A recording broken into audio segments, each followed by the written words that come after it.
내가 그에게 물어 이르되 등잔대 좌우에 두 감람나무는 무슨 뜻이니까 하고 다시 그에게 물어 이르되 금 기름을 흘리는 두 금관 옆에 있는 이 감람나무 두 가지는 무슨 뜻이니까 하니 그가 내게 대답하여 이르되 내가 이것이 무엇인지 알지 못하느냐 하는지라. 내가 대답하되 내 주여 알지 못하나이다 하니 이르되 이는 기름 부음 받은 자 둘이니 온 세상에 주 앞에 서 있는 자니라 하더라. 스가랴는 다시 거듭하여 순금 등대 좌우에 서 있는 두 감람나무가 의미하는 바에 대하여 하나님의 천사에게 묻고 있었습니다. 이는 앞선 그의 질문에 대하여 하나님의 천사가 그에게 이해할 만한 설명을 주지 않았기 때문입니다.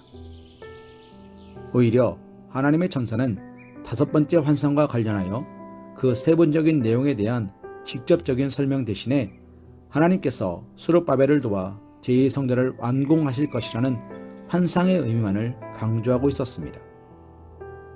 스가랴는 이러한 하나님의 천사의 말을 통해 다섯 번째 환상이 무엇을 의미하는 것인지 깨달았을 것입니다. 하지만 그럼에도 불구하고 두 감람나무에 대해서는 직접적인 설명이 없었기 때문에 그는 다시 환상 속의 두 감람나무가 무엇을 의미하는지에 대해 거듭 질문하고 있는 것입니다. 사랑하는 성도님, 이는 하나님의 계시에 대한 스가랴의 인간적인 한계를 보여주는 것입니다. 스가랴는 보통 사람이 아닌 하나님의 계시를 하나님의 백성들에게 전하도록 부름받은 선지자였습니다.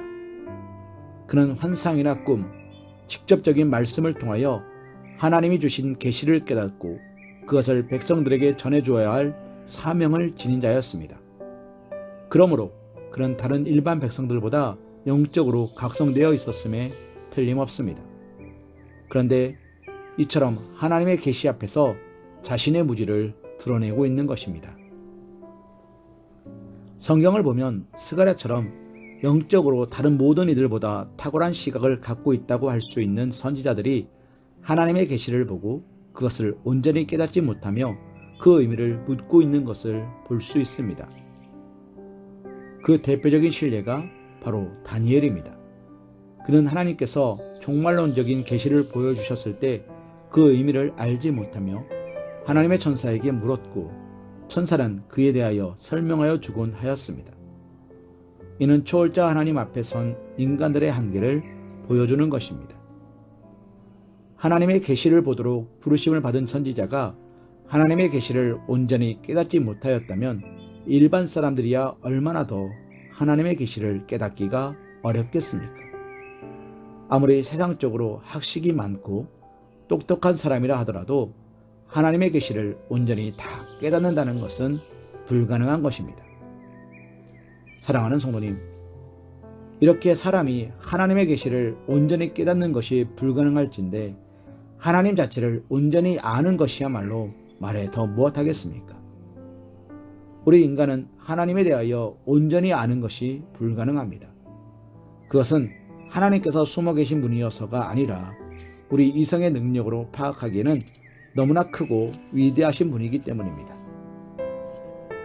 하나님은 창조자인 반면 우리는 하나님의 피조물에 불과합니다. 창조자가 피조물을 100% 아는 것이 당연하지만 피조물은 자신을 창조하신 이에 관하여 모든 것을 알 수는 없습니다. 우리가 우리의 이성의 범위를 초월해 존재하시는 무한하신 하나님을 다 알 수 없는 것은 마치 우리의 귀가 있어도 일정한 범위 밖의 소리는 들을 수 없는 것과 유사한 것입니다. 우리는 아주 작은 소리도 들을 수 없고 아주 큰 소리도 듣지 못합니다. 지구 공전과 자전 소리는 어마어마하지만 우리 인간의 귀로는 들을 수 없습니다. 이는 그 소리가 우리 귀로 들을 수 있는 범위를 훨씬 넘는 큰 소리이기 때문입니다.